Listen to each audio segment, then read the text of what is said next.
Welcome to YOUCANIC. Today here on YOUCANIC we have a 2017 Jaguar XE 3.0 liter V6 supercharged engine is in this vehicle. We have a check engine light on, and we're going to go and we're going to check our check engine light and see what it is telling us is an issue. So we power up the scanner. This is a YOUCAN 2. We go and pick the vehicle that we have, the Jaguar. Then it's going to say we can do manual select or smart VIN. Just do the smart VIN. It's going to communicate with your vehicle, come back with the information, and we can see that we have the Jaguar XE, and it's telling us the V6 3.0 supercharged petrol motor.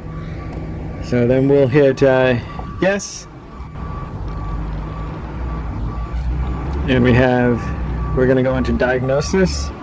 Then we're going to go into control modules because we want to just check the engine control module.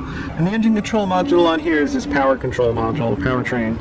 Then we're going to read the codes and see what code we have. We have two different codes, but we're really more concerned about this top one.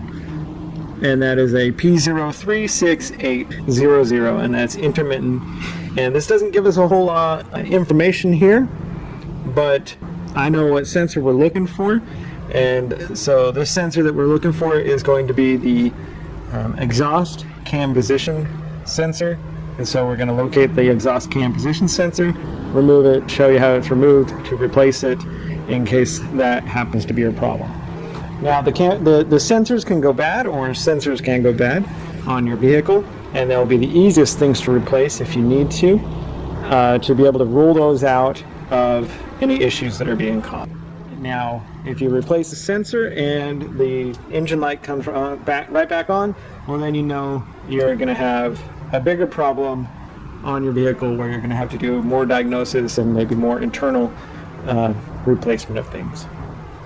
So to start with, we'll want to remove this cover. This is just held on by the rubber grommet, so you're just going to pop that up and then pull off the back one, put that aside.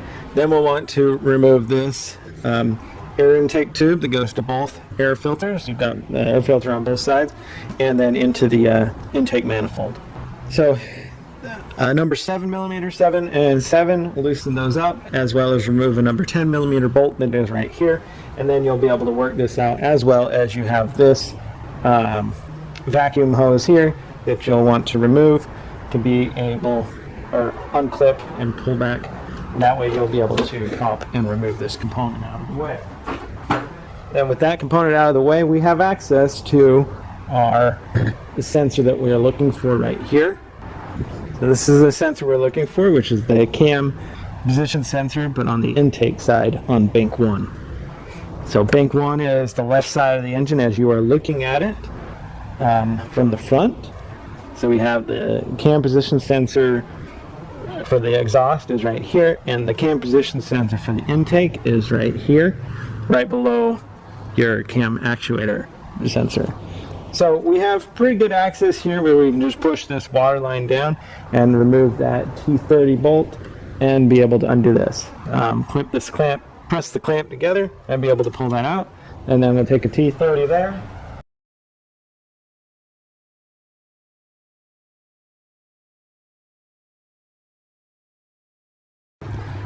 Able to get our T30 bolt out, and now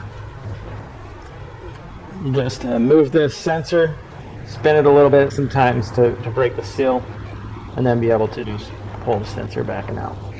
So that's the removal of this sensor, and now you'll be able to take your new sensor and just put it back in the reverse order.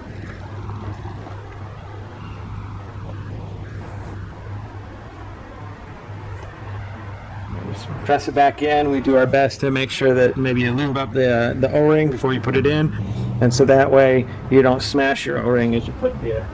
We're going to take our T30 bolt.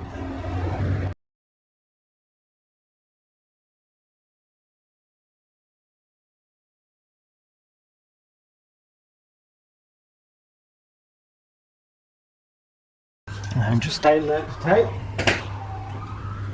Now I'll be able to put this electric connector back in, make sure that it snaps back into place, and now you'll be able to put your air intake components back on just by lining it all up and pushing it in there, and then put the cover back on. But also we'll want to clear out the code. So we're going to go back one. We're going to hit the clear codes because we replaced that sensor. Hit yes. And the codes have been cleared. And so you can double check by reading your codes again. And it says there's no system faults found. So that is the replacement of this cam position sensor there, which is the exhaust cam position sensor. To rule out that it's maybe not just the sensor that has gone bad. That is one possible thing that goes bad. Otherwise, you could have your cam get off because the timing is getting out of a line, being the chain is stretching. And so then you'll drive the vehicle, and if the light comes back on, well then you'll need to do some more deeper investigation. Thanks for watching YOUCANIC, where you can be the mechanic.